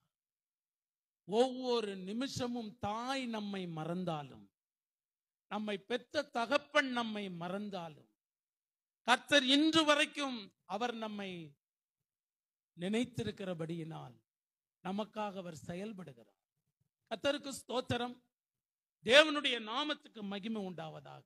இன்றைக்கு அநேகர் என்ன நினைக்கிறாங்க, நம்ம வாழ்க்கையில நடக்கிறதெல்லாம் இயற்கையா நடக்குது. உங்க பக்கத்துல ஒரு மன்றம் இருக்கு, பேர் சொல்ல விரும்பல. அந்த மன்றத்தில் பல வருஷமாக நான் பலருக்கு பயிற்சி கொடுத்தவன், வாசியோக தியானத்தை சொல்லி கொடுத்தவன், மூச்சை உள்ள அடக்கிற கலையை சொல்லி கொடுத்தவன். அந்த பிரம்ம சமாஜத்துல தியான மையத்துல எங்களுடைய கொள்கை என்ன தெரியுமா? உலகத்தில் நமக்கு நடக்கிற எல்லாம் இயற்கையாக நடக்கிறது. இயற்கைக்கு அப்படிப்பட்ட ஒரு ஆற்றல் உள்ளது. ஆகவே இந்த இயற்கை சக்தியின் மீது நீங்க கவனம் வைக்கணும். இந்த பிரபஞ்ச சக்தியில என்னுடைய உதவியை நீங்க தேடணும். பிரபஞ்ச சக்தியை நோக்கி உங்களுடைய நடை இருக்கணும். நீங்க பிரபஞ்சத்தை உற்று கவனித்தா உங்களுக்குள்ள ஒரு காந்த சக்தி உண்டாகும். அந்த காந்த சக்தி உங்க கண்களிலே தங்கிட்டா, அந்த காந்த சக்தி உங்க வார்த்தையில தங்கிட்டா, அந்த காந்த சக்தி உங்கள் உடலுக்குள்ளே தங்கிட்டா, நீங்களும் கடவுளை போல மாறிவிடுவீர்கள். நீங்களும் ஒரு கடவுளாகவே இருந்து விடுவீர்கள். உங்களை நோக்கி பணம் வரும். பணமே வான்னு சொன்னீங்கன்னா பணம் வரும். இதெல்லாம் ஒரு காலத்துல நான் சொல்லி கொடுத்தவன். ஆனா என்றைக்கு இயேசு என் வாழ்க்கையை தொட்டாரோ அன்றைக்கு தான் அந்த பைத்தியம் தெளிந்தது எனக்கு. நம் வாழ்க்கையில் நடக்கிற எல்லாவற்றுக்கும் இயற்கை காரணம் அல்ல. ஒரு தண்ணீருடைய இயற்கை தன்மை எல்லாவற்றையும் மூழ்கடிக்க கூடியது. அம்மாவா இல்லையா? வெள்ளம் வருது, எல்லாம் மூழ்குது. கடலினுடைய தன்மை எல்லாவற்றையும் மூழ்கடிக்க கூடியது. ஒருவேளை எல்லாம் இயற்கையாய் நடக்கக்கூடியதானா, மூழ்க வேண்டிய கடலுக்குள்ள ஒரு மக்கள் கூட்டம் நடந்து போனது எப்படி? இயற்கையாகத்தான் என் வாழ்க்கையில் எல்லாம் நடப்பது சத்தியமானா, செங்கடல் பிரிந்து உள்ளே தரையிலே நடப்பது போல ஜனங்கள் நடந்தது எப்படி? இதற்கு பெயர் தான் தேவனுடைய செயல். அல்லேலூயா, அல்லேலூயா. இன்றைக்கு இந்த இயற்கை சக்தியை, பிரபஞ்ச சக்தியை தேடி ஓடுகிற கூட்டம் ஏராளம் ஏராளம். அதன் அடிப்படையில் ஓடுகிற வீடியோக்களும் எடுக்கிற கிளாஸும் ஏராளம் ஏராளம். நிறைய பேர் அதை வைத்து கல்லா பார்த்து கொண்டிருக்கிறாங்க, பணத்தை சம்பாதித்து கொண்டிருக்கிறாங்க. ஆனா உங்களுக்கு எனக்கும் ஒரு தெளிவான ஞானத்தை இந்த வேதம் நமக்கு தருது. இயற்கையா எதுவும் நம்முடைய வாழ்க்கையில் நடப்பது அல்ல, எல்லாம் தேவனுடைய செயல். நெருப்பினுடைய தன்மை எல்லாவற்றையும் எரித்து சாம்பலாக்குவதுதான் நெருப்பினுடைய வேலை. ஆனா அதற்குள்ள போட்ட 3 பேர் மாத்திரம் எரியாமல் இருந்தது எப்படி? அவர்கள் மீது நெருப்பின் வாசனை கூட வீசாமல் இருந்தது எப்படி? இதுதான் தேவனுடைய செயல். எல்லாருக்கும் வருகிறது போலதான் எனக்கும் உங்களுக்கும் எல்லா சோதனையும் சந்திக்கிறது, எல்லா உபத்திரமும் சந்திக்கிறது. ஆண்டவர் தெளிவா சொன்னார், உலகத்தில் உங்களுக்கு உபத்திரவம் உண்டு என்று சொன்னார். என்ன சந்தித்த உபத்திரவம் தான் உங்களையும் சந்திக்கிறது. உங்களையும் என்னையும் சந்தித்த அதே உபத்திரவம், அதே வேதனை, அதே கண்ணீர், அதே கஷ்டம், அதே வறுமைதான் வெளியில் இருக்கிற பலரை சந்தித்து இருக்கிறது. அந்த பலர் இன்றைக்கு உயிரோடு இல்லை. என்னையும் உங்களையும் சந்தித்த அதே வியாதிகள் தான் வெளியே இருந்த பலரை சந்தித்திருக்கிறது. அந்த வியாதியில நீங்களும் நானும் தப்பித்து வந்திருக்கிறோம், ஆனால் பலர் தப்பவே இல்லை. எனக்கும் உங்களுக்கும் இருக்கிற கடன் பிரச்சனை தான் வெளியே இருக்கிற சிலருக்கும் பலருக்கும் இருக்கிறது. நாம் இன்றைக்கும் அதிலே வாழ்ந்து கொண்டிருக்கிறோம், பலர் அதிலே தங்கள் வாழ்க்கையை முடித்து விட்டார். எத்தனையோ காரியங்கள் நம்மை சுற்றி வெளியே நடக்கிறது. அப்படியானா இயற்கையாகத்தான் என் வாழ்க்கையில எல்லாம் நடப்பது உண்மையானா, அந்த இயற்கையின் தன்மை, இயற்கையின் காரியம் மற்றவர்களை அழித்தது போலவே என்னையும் அழித்திருக்க வேண்டுமே, ஏன் என்னை அழிக்கவில்லை என்பதென்றால் நான் பிழைத்திருப்பது கர்த்தராலே. விசுவாசிக்கிறீங்களா? என் ஞானத்தாலே இல்லை, என்னுடைய அறிவினாலே இல்லை, என்னுடைய திறமையினாலே இல்லவே இல்லை. கர்த்தருக்கு ஸ்தோத்திரம். எதுவும் என் வாழ்க்கையில இயற்கையா நடக்கல. கர்த்தர் தான் என்னுடைய வாழ்க்கையில் செயல்படுகிறார். கர்த்தர் தான் என் வாழ்க்கையை நடத்தி கொண்டிருக்கிறார். கர்த்தருக்கு ஸ்தோத்திரம், கர்த்தருக்கு ஸ்தோத்திரம். எல்லாம் இயற்கையாக நடப்பது உண்மையானா, எனக்கு ஆபத்தா மாறின இயற்கை நான் ஜெபித்த பிற்பாடு எனக்கு சாதகமாக மாறுவது எப்படி? ஆமாவா இல்லையா? சொல்லுங்க. எனக்கு பாதகமா வந்த இயற்கை தேவனுடைய பிள்ளைகளுக்கு அப்படி வந்திருக்கு. கர்த்தருக்கு ஸ்தோத்திரம், கர்த்தருக்கு ஸ்தோத்திரம். இயற்கையா இருக்கிற காரியங்களை கர்த்தர் நமக்கு சாதகமாக பயன்படுத்துகிற காரியங்களை நம்முடைய வேதத்தில் வாசிக்கிறோம். கர்த்தருக்கு ஸ்தோத்திரம். யோசேப்பு அப்படித்தான் எகிப்தில பிரதமராக மாறுகிறார். மொர்தெகாய்க்கு பாதகமான சில காரியங்களை ஆமான் செய்த போது அதே பாதகமான காரியத்தை கர்த்தர் யாருக்கு பாதகமா மாற்றுகிறார்? செய்தவனுக்கே. இன்னைக்கு நமக்கு விரோதமான பாதகமான எத்தனையோ காரியங்கள் நமக்கு ரகசியமாய் நடந்திருக்கலாம், அல்லது நம் கண்ணெதிர்க்க வெளிப்படையாய் நடந்திருக்கலாம். எல்லாம் இயற்கையின் சட்டப்படிதான் நடக்கிறது என்பது சத்தியமானா, அந்த பாதகமான காரியத்துல நாமும் விழுந்திருக்கணுமா இல்லையா? ஆனா விழலையே, விட்டு கொடுக்கலையே, நான் கெட்டும் போகலையே, அவர்கள் இஷ்டத்துக்கு என்னை கர்த்தர் விடவில்லையே. தாவீது சொல்லுகிறான், என் சத்துருக்களின் இஷ்டத்திற்கு நீர் என்னை விடாமல் கை தூக்கி எடுத்தபடியினால் நான் உம்மை துதிப்பேன். கர்த்தர் என்னை விடலையே. நீ எப்படி அழிகிற பாருன்னு சொன்ன ஆட்களுக்கு முன்பாக இன்றும் என்னை நிற்க வைத்துத்தானே இருக்கிறார். இன்னும் என்ன நடக்க வைத்துத்தானே இருக்கிறார். இன்னும் என்ன வாழ வைத்துத்தானே இருக்கிறாய். கர்த்தருக்கு ஸ்தோத்திரம். இந்த 23வது வருஷம் மாத்திரமல்ல, எல்லா நாட்களிலும் இந்த தேவன் என்றென்றும் உள்ள சதா காலங்களிலும் நமது தேவன். அப்ப இதுவும் இயற்கையின் சட்டத்தின்படி நடக்கிறது அல்ல.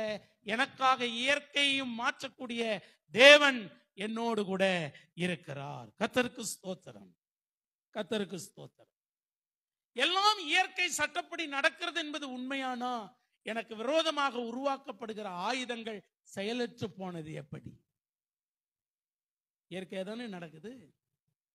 அதே நமக்கு விரோதமாய் உருவாக்கப்பட்ட ஆயுதங்கள் போல பல ஆயுதங்கள் பலருக்கும், நம் பக்கத்தில் இருப்பவர்களுக்கும், நம்முடைய நண்பர்களுக்கும், உற்றாருக்கும், உறவினர்களுக்கும் எத்தனை காரியங்கள் செய்யப்படுகிறது, எத்தனை காரியங்கள் விதைக்கப்படுகிறது, எத்தனை அதிகாரங்கள் தூண்டப்படுகிறது, எத்தனை அதிகாரிகள் ஏவப்படுகிறார்கள்.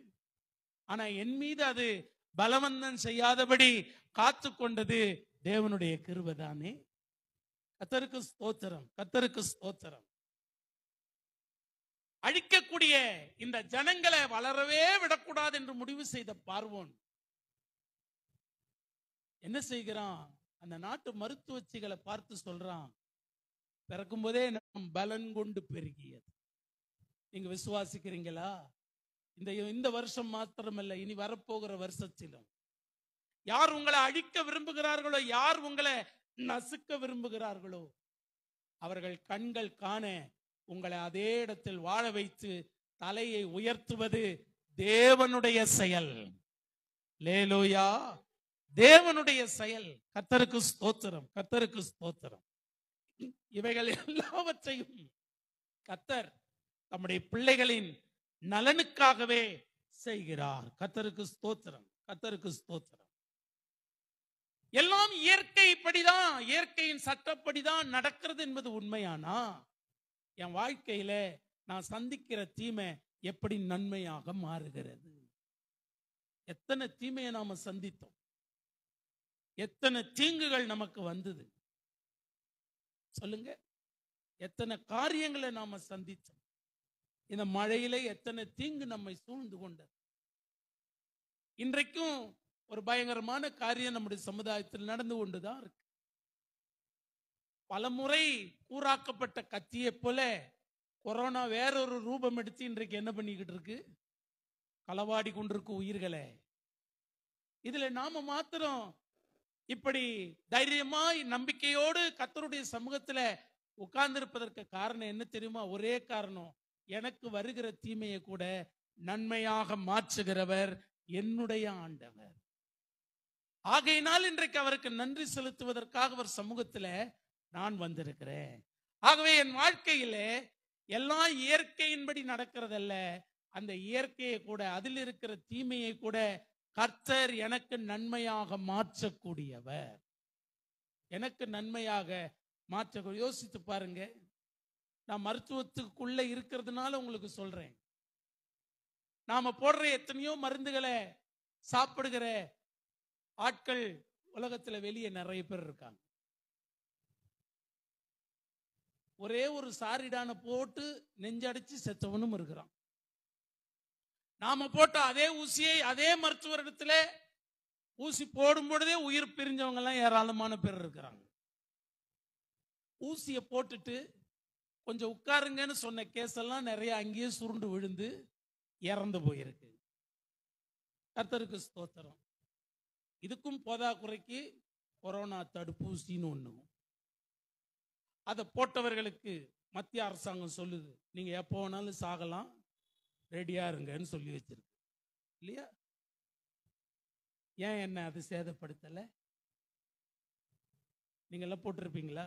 போடலைன்னா நீங்க பாக்கியவான்கள், நாங்கெல்லாம் போட்டுக்கிறோம். ஆனா சேதப்படுத்தலையே.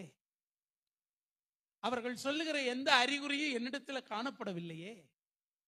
காரணம் என்ன? நான் நல்லா இருக்கிறேன் என்பதனாலயா? இல்லை. இந்த தீமையும் எனக்கு நன்மையாக மாற்றுகிறவர் ஒருவர் இருக்கிறார். எகிப்தில் இஸ்ரவேலருக்காக செயல்பட்டவர் இந்த இந்திய தேசத்தில், தமிழகத்தில், சென்னை பட்டணத்தில், ஓட்டேரி பகுதியில் எனக்காகவும் செயல்பட அவர் உண்மை உள்ளவர். லேலோயா, தேவனுக்கு மகிமை உண்டாவதாக. எல்லாவற்றையும் என்னுடைய நன்மைக்காகவே அவர் செய்கிறார். அந்த நன்மையினுடைய பலாபலன்களை, அதனுடைய நன்மையான காரியங்களை, பலன்களை கர்த்தர் எனக்கு தருகிறார். மருத்துவச்சிகள் இரக்கம் பாராட்டினதினால் தேவன் அவர்களுக்கு இரக்கம். ராகாப் இரக்கம் பாராட்டதினாலே, சமாதானத்தோடு ஏற்றுக்கொண்டதினாலே ராகாபுக்கு ஒரு சமாதானம். நான் செய்த தேவனுடைய செயலை பார்த்து, நான் செய்த சில காரியங்களினாலே எனக்கு அதற்குரிய நன்மைகளை, பலாபலன்களை கர்த்தர் தான் இன்றைக்கும் என் வாழ்க்கையில தந்து கொண்டிருக்கிறார். கர்த்தருக்கு ஸ்தோத்திரம். இயற்கையாகவே நடக்கிறது. அது உன் விதி, உன் தலையில எழுதப்பட்ட எழுத்து. அது அப்படிதான்பா நடக்கும். என்னதான் நீ பிறண்டாலும் உருண்டாலும் அது அப்படித்தான் நடக்கும். ஆனா வேதம் சொல்லுது, நீ செய்த நன்மையினுடைய பலாபலனை கர்த்தர் தருகிறார். ஏனென்றால் அவரே நன்மைகளை செய்கிறவராக சுற்றி திரிந்தவர். கர்த்தர் நன்மையானத தருகிறவர். அவர் நன்மைகளின் தேவன். நன்மைகள் அவரிடத்துல வாசமாயிருக்கிறது. அப்ப இந்த 364வது நாளிலே கர்த்தரின் வாழ்க்கையில் இதுவரை பாராட்டின நன்மைகளுக்கு நான் ஸ்தோத்திரம் செய்ய கடமைப்பட்டிருக்கிறேன். இனிமேலும் புதிய வருடத்தில் அவர் செய்ய போகிற நன்மையை எதிர்பார்த்தும் நான் அவருக்கு நன்றி செலுத்த கடமைப்பட்டிருக்கிறேன். கர்த்தருக்கு ஸ்தோத்திரம். எல்லாம் இயற்கையாகத்தான் நடக்கிறது என்பது உண்மையானா எப்படிங்க என் வாழ்க்கையில நடக்கிறதெல்லாம் பைபிள் வசனத்துக்கு ஏத்த மாதிரியே நடக்குது? சொல்லுங்க, நடக்குதா இல்லையா? நீங்களும் நிறைய சாட்சி சொல்லி இருப்பீங்களா இல்லையா? கர்த்தர் இந்த வசனத்தை எனக்கு தந்தார், நான் ஜெபித்தேன், இந்த சூழலில் இருந்தேன், கர்த்தர் என்னோடு பேசினார், போதகர் மூலமாக என்னோடு பேசினார், எனக்கு இந்த வார்த்தையை கர்த்தர் தந்தார், இந்த வார்த்தை என் இருதயத்தை தொட்டது, இந்த வார்த்தையின்படியே கர்த்தர் என்னை விடுவித்தார்.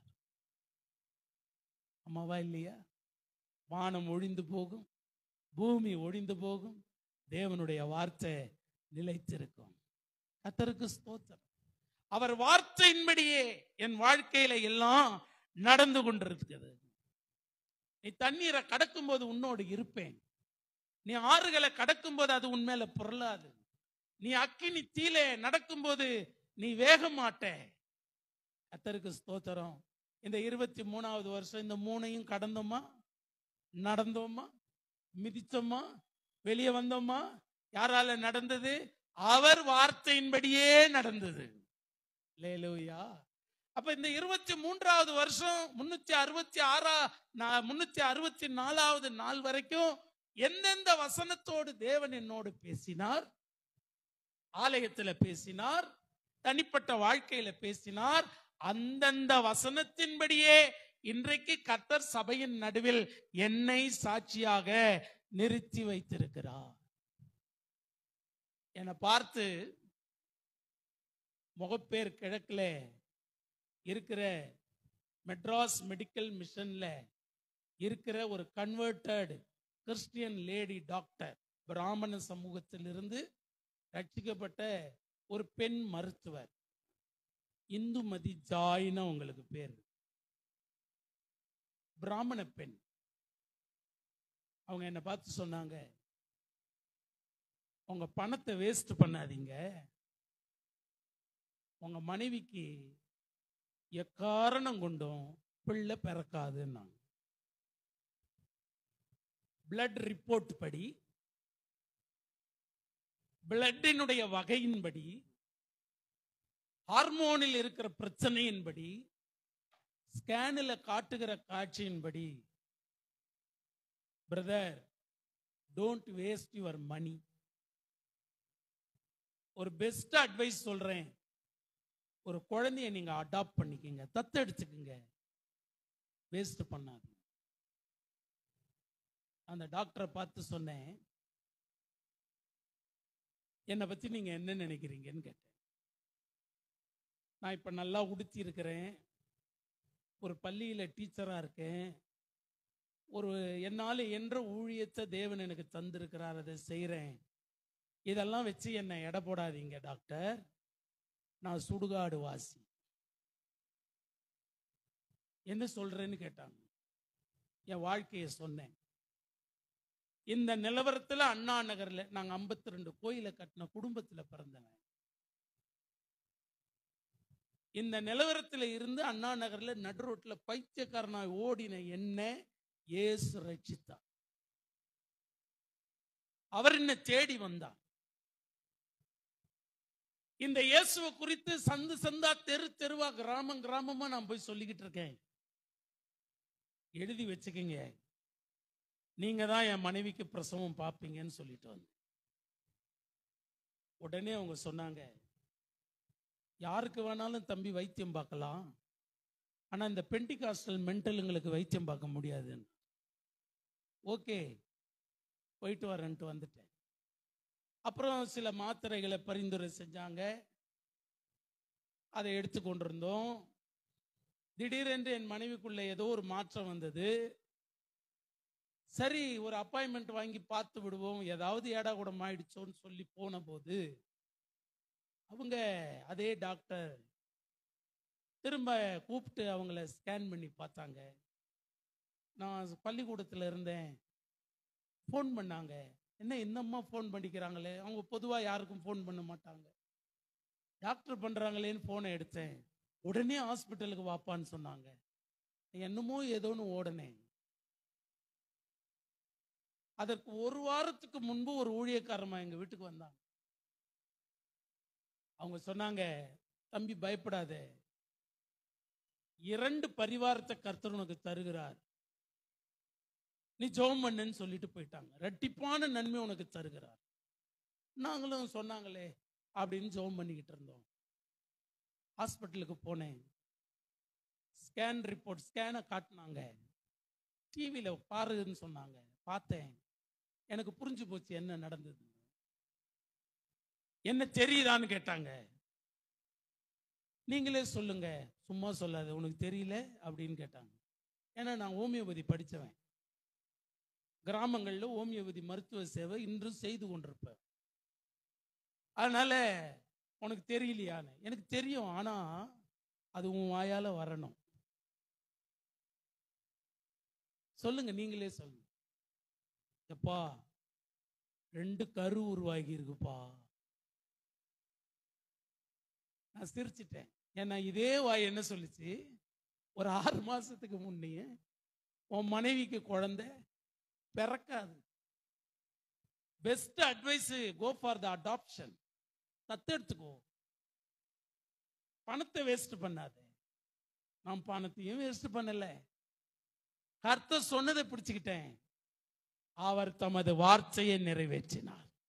அல்லேலூயா. அப்ப எல்லாம் வேதத்துக்கு ஒத்து வருவது போல வேத வசனத்தின் அடிப்படையில் 2016 வருஷம் மே மாசம் 9ஆம் தேதி கர்த்தர் எனக்கு 2 ஆண் பிள்ளைகளை, 2 ஆண் பிள்ளைகளை கர்த்தர் தந்தார்.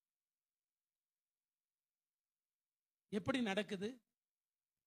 இது இயற்கையா நடந்ததா? இல்லை, கர்த்தர் செய்தது. கர்த்தருக்கு ஸ்தோத்திரம். நிறைய பேர் என்ன சொல்றாங்க, ஏதோ எதிர்பாராம நடந்துருச்சு, எல்லாத்துக்கும் போய் ஆண்டவர் ஆண்டவர் நீ ஏன் சொல்ற? எதிர்பாராம என் வாழ்க்கையில நடக்க முடியுமா ஏதாவது? நான் ஆரம்பத்திலே சொன்னேன், என்னோட வாழ்க்கையின் கவர்னர் யாரு தான்? இயேசு தான். நீங்க நம்புறீங்களா? நம்ம வாழ்க்கையினுடைய கவர்னர் அவர் தான். நமக்கு கவர்னர் அவர் தான். அப்ப எதிர்பாராம எதுவுமே நடக்கல.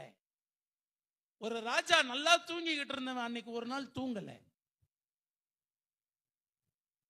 அவன் எதிர்பார்க்கல நமக்கு தூக்கம் வராதுன்னு. ஆனா அவனுக்கு தூக்கம் வரல. ஏன் வரல தெரியுமா? அதுல தேவனுடைய செயல் இருந்தது.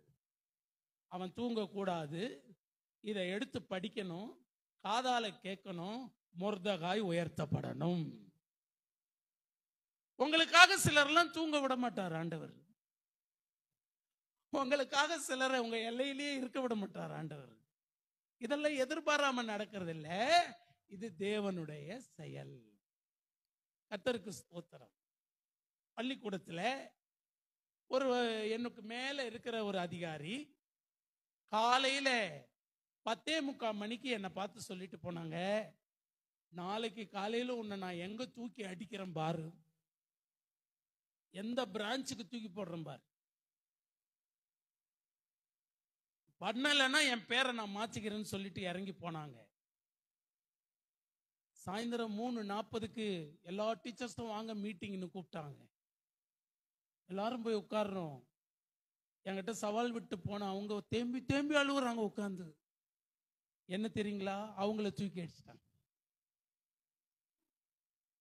யார் இது செய்கிறது அப்படின்னா, நான் புரிந்து கொள்ளவே முடியாது, கர்த்தர் எனக்காக செயல்படுகிறார். அல்லேலூயா. உங்களுக்காக எனக்காகவும் அவர் தான் செயல்படுகிறார். நான் எதிர்பார்க்காம எதுவுமே நடக்காது. கர்த்தர் சொல்றார், நீ எதிர்பார்க்காத முடிவில்லை, நீ எதிர்பார்த்த முடிவை உனக்கு கொடுக்கும்படி நான் உன் மேல நினைவு வச்சிருக்கிறேன். அது தீமைக்கு ஏதுவானது அல்ல, நன்மைக்கு ஏதுவானது. அல்லேலூயா, கர்த்தருக்கு ஸ்தோத்திரம். எல்லாமே இயற்கையா தற்செயலா எதிர்பார்க்காம நடக்கணும். நான் ஜெபித்தது போலவே எப்படிங்க நடந்தது? நான் ஜெபித்தது போலவே எப்படி நடந்தது? ஆபிரகாம் ஜெபித்தது போலவே மருமகளை கர்த்தர் தந்தாரா இல்லையா? நான் ஜெபித்தது போலவே ஜெபம் பண்ணிட்டு போனேன், ஊழியக்காரர்கிட்ட ஜெபம் பண்ணிட்டு போனேன், நான் வீட்டுல ஜெபம் பண்ணிட்டு போனேன். எத்தனை சாட்சிகளை நம்மால சொல்ல முடியும்? அப்ப என் வாழ்க்கையில நான் ஒண்ணு புரிஞ்சுக்கணும், எதுவும் தற்செயலா நடக்கிறது இல்லை, எதுவும் விபத்தா நடக்கிறது இல்லை, எதுவும் எதிர்பாராம நடக்கிறது இல்லை. எல்லாம் கர்த்தர் செய்தது, கர்த்தர் செய்வது. அவர் ஆலோசனையில் ஆச்சரியமானவர், செயலிலே உன்னதமானவர். அவர் தான் இந்த 23வது வருஷம் முழுவதும் எனக்காக செயல்பட்டவர். அவரைத்தான் நான் நம்பி இருக்கிறேன். எனக்காக யாவையும் அவர் செய்து முடிப்பவர். இந்த 24வது வருஷமும் எனக்கு என்ன குறித்திருக்கிறாரோ அதை நிச்சயம் அவர் நிறைவேற்றி முடிப்பார். விசுவாசிக்கிறவங்க கரங்களை உயர்த்தி தேவனை மகிமைப்படுத்துங்க. இந்த 24வது வருஷமும் என் வாழ்க்கையில என்ன நீங்க குறிச்சிருக்கிறீங்களோ அதை நீங்க நிச்சயம் நடத்துவீங்க ஆண்டவரே. ஒருவேளை இன்றைக்கு நீங்க சோர்ந்து போயிருக்கலாம், சில காரியங்கள் ஜெயமாகாததினாலே மனமுடைந்து போயிருக்கலாம், அல்லது மன சோர்வு வந்திருக்கலாம். ஆனா இப்படியே நீங்க இருக்க போவது கிடையாது. நமக்காக செயல்படுகிறவர், ஜலத்தின் மீது இன்றும் அசைவாடி கொண்டே இருக்கிற ஆண்டவரை, நமக்காக உழைத்து கொண்டே இருக்கிற ஆண்டவரை, நாம் படுத்து உறங்கின நேரத்தில் நமக்காக செயல்படுகிற ஒருவரை நாம் அறிந்திருக்கிறோம். நம்ம படுத்து தூங்கும் போது அவர் செயல்படலைன்னா உள்ள இருக்கிற மூச்சு வெளியே போயிடும். நம்ம உயிரோடு இருப்பது எதனால தெரியுமா? நாம் தூங்குகிற நேரத்தில் அவர் செயல்படுகிறதுனாலே. ஆகையினால் இந்த 23வது வருஷம் என் வாழ்க்கையில கர்த்தர் செய்த சிறிதோ பெரிதோ எல்லா நன்மைக்கானாலும் தீமைக்கானாலும் தேவனுக்கு மகிமை. 24வது வருடம் நான் நிச்சயம் என் மீது நல்ல நினைவு வைத்திருக்கிற நல்ல தேவனாலே நான் நன்மைகளை பெறுவேன். யார் என்ன சொன்னாலும், யார் எத்தனை தரிசனங்களை பார்த்தாலும் பேசினாலும் நான் கர்த்தரை நம்பி இருக்கிறேன். எனக்காக அவர் யாவையும் செய்து முடிப்பார். அவரை நோக்கி நான் கூப்பிடுவேன். எல்லாரும் எழுந்து நிற்போமா? எல்லாரும் எழுந்து நிற்போம்.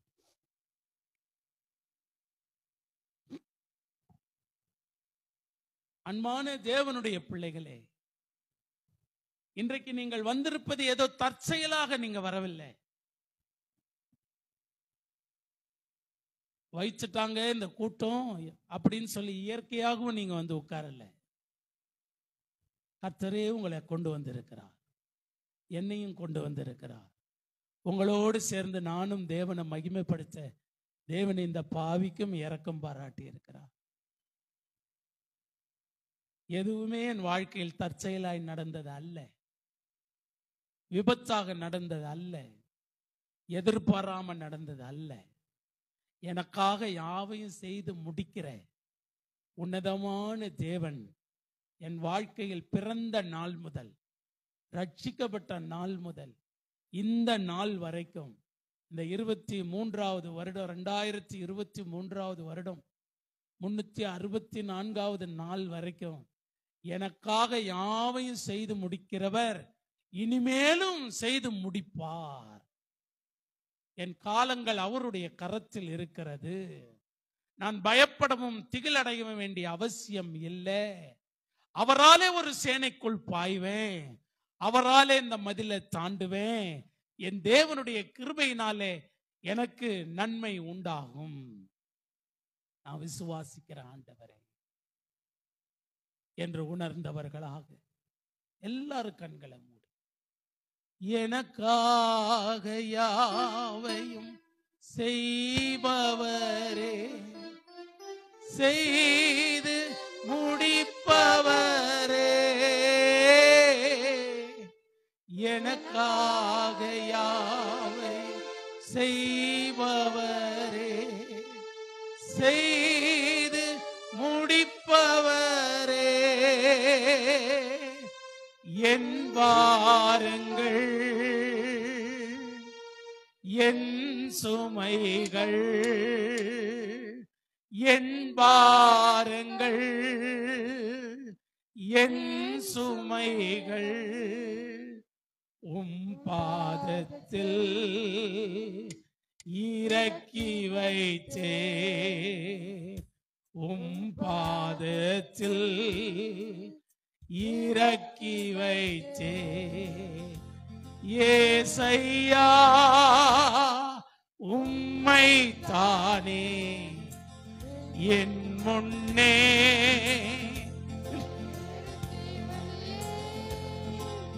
ஏசையா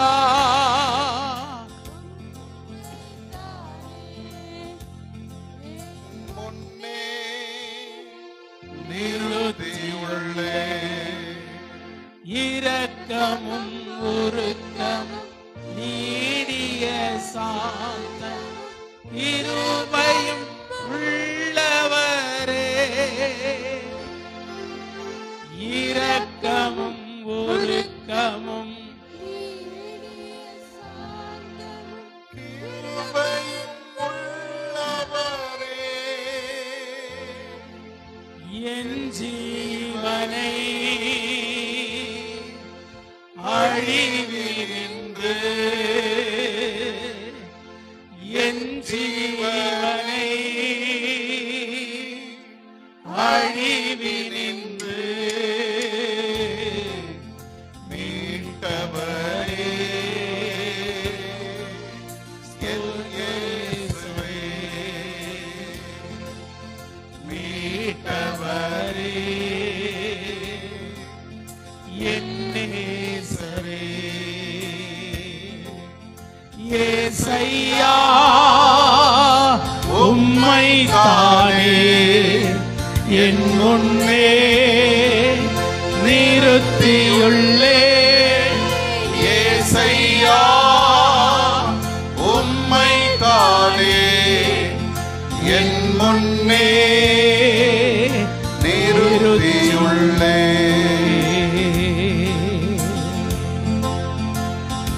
இந்த வருடத்தில் மாத்திரமல்ல, இனி வரப்போகிற எந்த வருடத்திலும் நான் உயிரோடு இருக்கும் வரைக்கும் கர்த்தரை நான் எப்பொழுதும் எனக்கு முன்பாக வைத்திருக்கிறேன்.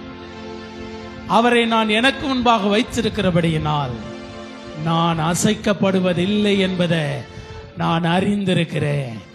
என்னை அசைக்கப்பட முடியாதபடி என்னை விட்டு கொடுக்காமல், நான் கெட்டு போகாமல் என்னை காப்பாற்றின கர்த்தருக்கு முன்பாக நான் நன்றியோடு இருக்கிறேன். இனிமேலும் அவர் செய்கிற ஒவ்வொரு நாளும் ஒவ்வொரு நிமிடமும் அவரின் வாழ்க்கையில் செய்து வருகிற காரியங்களுக்கு உற்று கவனிப்பேன். அதற்காக நான் நன்றி சொல்லுவேன். இப்படியே கர்த்தரை மகிமைப்படுத்தி என் காரியத்திலே கர்த்தர் செய்கிற நன்மைகளை கண்டு அனுபவித்து ருசித்து அதை மற்றவர்களுக்கும் அறிவிப்பதிலே நான் ஆனந்தம் கொள்ள ஆசைப்படுகிறேன். கர்த்தர் செய்கிற நன்மைகளை கவனித்து பார்ப்பதற்கு இனி நான் கவனமாயிருப்பேன். உற்று கவனிப்பதற்கு நான் ஆசையாயிருப்பேன். நான் அதை செய்தால் நிச்சயம் எல்லா நாளும் என் வாழ்க்கையில் நல்ல நாள் தான். ஒவ்வொரு நாளும் எனக்கு புதிய வருடம் தான். ஒவ்வொரு நாளும் எனக்கு புது கிருபை தான். அதை நான் நம்புகிறேன். அதற்கென்று என்னை ஒப்பு கொடுக்கிறேன். கர்த்தர் செய்கிற செயல்களை, அவருடைய மகிமையான செயல்களை கவனித்து பார்க்க என்னை தாழ்த்தி ஒப்பு கொடுக்கிறேன் என்று சொல்லி ஒப்பு கொடுத்தவர்களாக நாம் அனைவரும் கர்த்தரோடு கூட ஒப்புரவாவோம். ஆண்டவரே, இந்த வருடத்தில் நீர் செய்த சிறிதான பெரிதான எல்லா காரியங்களையும் நான் நினைத்து பார்க்கிறேன், நன்றி சொல்லுகிறேன். வரப்போகிற வருடத்திலும் எனக்கு நீர் நல்லவரையாகவே இருக்கிறீர் என்பதை நான் விசுவாசிக்கிறேன். ஆண்டவரே, உம் கரத்தில் என்னை தருகிறேன். உம் செயலை கவனித்து பார்க்கிற ஞானத்தை எனக்கு தாரும் என்று சொல்லி தேவ சமூகத்தில் காத்திருப்போம். கர்த்தர் நம்மை ஆசீர்வதிப்பாராக.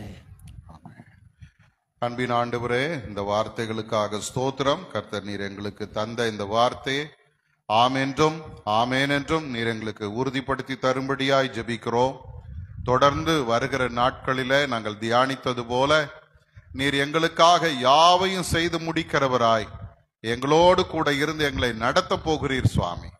உம்முடைய சித்தம் இல்லாமல் ஒன்று நடக்காது. எங்களுடைய தலையில் உள்ள ஒரு முடி கூட கீழே விழாது சுவாமி. நீர் எங்களை பாதுகாக்க போகிறதுக்காக, அற்புதம் செய்ய போகிறதுக்காக, நாங்கள் வேண்டிக் கொள்கிறபடியெல்லாம் எங்களுடைய வாழ்க்கையில நீர் நிறைவேற்ற போகிறதுக்காக, எல்லாவற்றுக்கும் மேலாக உம்முடைய வார்த்தைகள் நம்முடைய வாழ்க்கையில நிறைவேற போகிறதுக்காக நாங்கள் உம்மை நன்றியோடு துதிக்கிறோம் சுவாமி. பொறுப்பெடுத்துக் கொள்ளும். இயேசுவின் மூலம் ஜெபிக்கிறோம் பிதாவே. ஆமேன் ஆமேன்.